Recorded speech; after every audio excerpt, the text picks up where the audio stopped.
ऐसा लग रहा है कि पूर्व भारतीय जनता पार्टी, जेजेपी, लोकदल और हलोपा, निर्दलीय सारे इकट्ठे करके सबको फुर्र कर देगा। कुलदीप बिश्नोई ने कांग्रेस के साथ गद्दारी की है।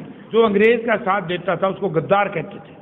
आज ये गद्दारों का टोल इकट्ठा हो गया, क्योंकि स्वर्गीय चौधरी देवीलाल ने जब चौधरी ओम प्रकाश चौटाला मुख्यमंत्री बने, चौधरी रणजीत सिंह ने इस्तीफा दे दिया तो उन्होंने कहा ये गद्दार हैं।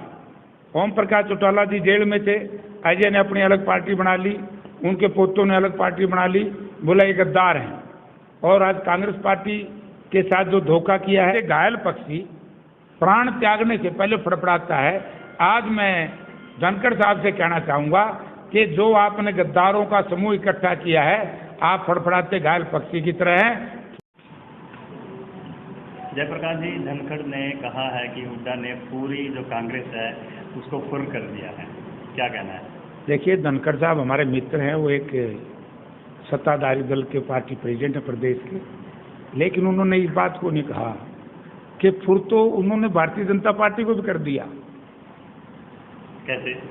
क्योंकि जब से हरियाणा प्रदेश में संगठनात्मक बदलाव आया है और उसके बाद जिस तरीके से फरीदाबाद में हमारी रैली हुई, उसके बाद ये जो परली बेल्ट थी फतेहाबाद में हमारी रैली हुई, आज जिस तरीके का जनाधार बढ़ रहा है, मुझे ऐसा लग रहा है कि पूर्व भारतीय जनता पार्टी, जेजेपी, लोकदल और हलोपा, निर्दलीय सारे इकट्ठे करके सबको फुर्र कर देगा।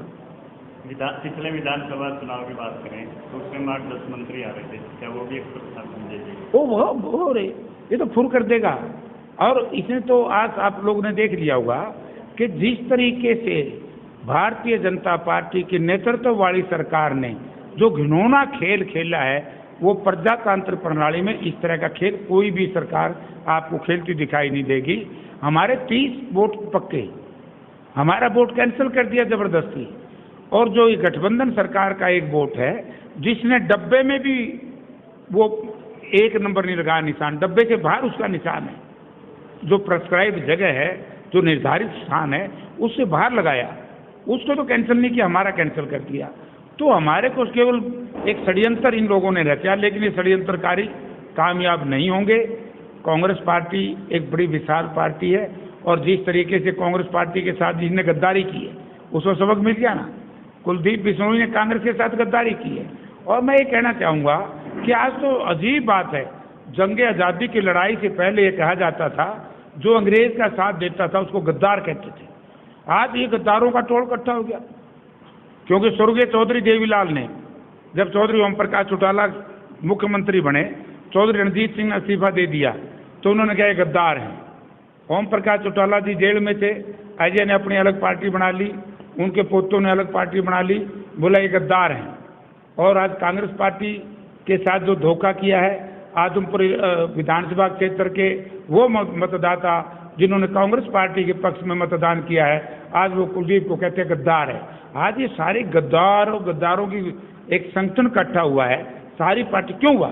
क्योंकि चौधरी भूपेंद्र सिंह हुड्डा की बढ़ती हुई लोकप्रियता से और जो चौधरी भूपेंद्र सिंह हुड्डा की विश्वसनीयता है, स्वीकार्यता है जनता में, उससे भय हुए कांग्रेस पार्टी की संगठनात्मक शक्ति को देख करके, क्योंकि कांग्रेस पार्टी का लंबे अरसे से संगठन नहीं था।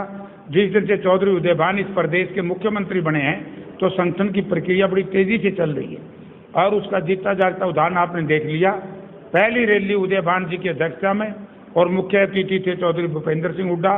कितना भारी हजूम इकट्ठा हुआ फरीदाबाद में, कितना बड़ा, आज तक इतना बड़ा कभी नहीं हुआ फतेहाबाद में। और हमारे एक नौजवान जो सांसद हैं दीपेंद्र सिंह हुड्डा, उसका आकर्षण आपने देखा हुआ। इन सारी बातों को देख करके हमारे कुछ लोग फड़फड़ा गए, जैसे घायल पक्षी प्राण त्यागने से पहले फड़फड़ाता है। आज मैं धनखड़ साहब से कहना चाहूँगा कि जो आपने गद्दारों का समूह इकट्ठा किया है, आप फड़फड़ाते घायल पक्षी की तरह हैं। फुर हो गए आप, हो गए जिन्होंने गद्दारों के सहारे हमारे एक होनहार विद्वान लोग राज्यसभा के सदस्य को जबरदस्ती हराने का काम। तो चौधरी भूपेंद्र सिंह हुड्डा के साथ और कांग्रेस पार्टी के साथ जो विश्वासघात की, जो गद्दारी की है, उसमें भारतीय जनता पार्टी और दूसरे गद्दारों का हाथ था, मिलजुल करके ठगी की है। लोग समझ गए हैं माकन साहब चुनाव हारे नहीं है, हराए गए। आप ये देखिए 30 वोट हमारा एक वोट जबरदस्ती कैंसिल कर दिया। एक वोट है जो उसका टिक मार्क खाने से बाहर है, डब्बे में कोई नहीं टिक मार्क के, खाली है डब्बा। तो जहां निर्धारित स्थान था वहां करना चाहिए था, लेकिन उन्होंने वहां नहीं किया, दूर कर दिया, क्योंकि वो कैंसिल कराना चाहता था, इनकी ज्यादतियों से दुखी था। वो तो एक्सेप्ट कर लिया। अगर हमारे किसी माननीय विधायक का टिक मार्क थी उसको रिजेक्ट, तो इसलिए इनकी बात के ऊपर मैं कोई विश्वास नहीं करता। इनको एक राय देता हूं कि आपके जहाज में सुराख हो चुका है, क्योंकि आपका हवाई जहाज तो इनके पास है नहीं, समुद्री जहाज है। कब तक डूबेगा? वो नहीं, शुरू हो गया डूबना। जैसे जहाज डूबता है तो चूहे भी निकल के भाग जाते हैं। मैं इनसे कहना चाहूंगा फुर हो जाओ, बचना है तो जो फुर हो गए बच गए।